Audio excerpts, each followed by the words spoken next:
Okay. Well, let's move on to your next point because I'm interested in this because of what I experienced when I was working in the US. But you have put in point number 3, don't cling.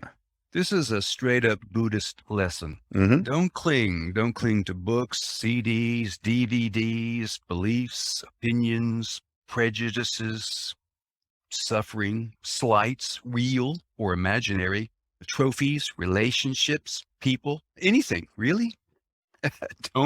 Don't cling because they're just souvenirs of Yeah. life, and souvenirs slow you down. Everything comes stamped with a best used by date. Now, sometimes you can see it, sometimes you can't. Sometimes you look for it, a lot of times you don't. But everything expires. And so there's no point in clinging to things that are past their use by date. For example, here's a physical example. Before buying new clothes, before acquiring a new wardrobe, first empty your closets because that creates room. Here's another example. You've heard of Marie Kondo. Yep. I just read her book, and I will give you the correct title. It's called "The Life-Changing Magic of Tidying Up," and that's a bold title. That's a big promise right there. Yep. And so I read this book, and it's filled, as you would expect, with lots of practical advice about decluttering, tidying up, and how to buy things, how to store things. That was not surprising. The real surprise, and this is the punchline, it's actually a book about philosophy, and it urges you, it suggests to you that you examine your relationship to earthly material goods. Therein lies the power of the book. And one of her hidden messages that I take away from it is by not clinging, getting rid of things that have passed their use by date, you create space in your life, and you need that space to life. Otherwise, your life gets cluttered. You don't want that. No, you don't want that. And this point, I have 2 things I would like to discuss with you on this. This particular point reminds me of my experience in the US when I left Australia to go to the US to run an international hardware, IT company. I didn't take anything with me. All my stuff remained here. And I went over there basically with, just a few suits and some clothes.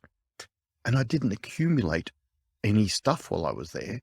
And I didn't miss it. That's what surprised me, that I didn't miss my stuff, which is what you're talking about. I let go. I wasn't clinging to things that were supposedly important at the time. So that's full stuff. But you mentioned something else, which is not stuff. Well, what you're describing, though, is what we all learn sooner or later, is that stuff is ephemeral. Yeah. I mean, when you travel, overseas, it's, this is an ongoing process, and it is an ongoing process. You learn you don't need as much as you think you do. No. You can actually travel pretty light. Yep. And those of us that have traveled for work extensively realize that. We realize that we can travel very light indeed. But you mentioned another point. I just want to move to another point that you made about not clinging. And yes, we've discussed stuff, but you made a point, don't cling to slights, real or imaginary. Now that I want to stop there because that is incredibly important. Yeah. I mean, you think about how often you have been slighted in life and how many times of those were imaginary. And really, when you examine it, it was really not the other person being hostile or rude or dismissive, but you being precious. That's right. About it. Well, okay, I'm talking about me, maybe not you. I'm not about me. You're talking about all of this stuff and carrying a grudge. Yeah. Just carrying it around, just clinging to it way too long. When, that also has use by dates on it. But the thing that I think is most important about it is opinions and, okay, time for a joke. I went on this opinion diet. Did I tell you about this? and I was foregoing all of my fixed and favorite opinions, and all my friends were very complimentary because it reduced the size of my fat head. Yeah, yeah, it did. So try it. And but it's, I mean, you joke, but it is serious. If you can learn to let go of not let go, but not cling to these slights, not let them fester, you become clear.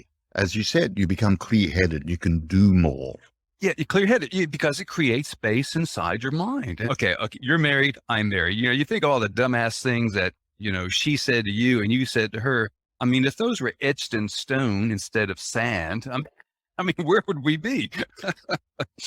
Very true. Very true. And I think maybe we should move on. Single is the answer. That's where we'd be. I think maybe we should move on before we are single, Duff. Okay.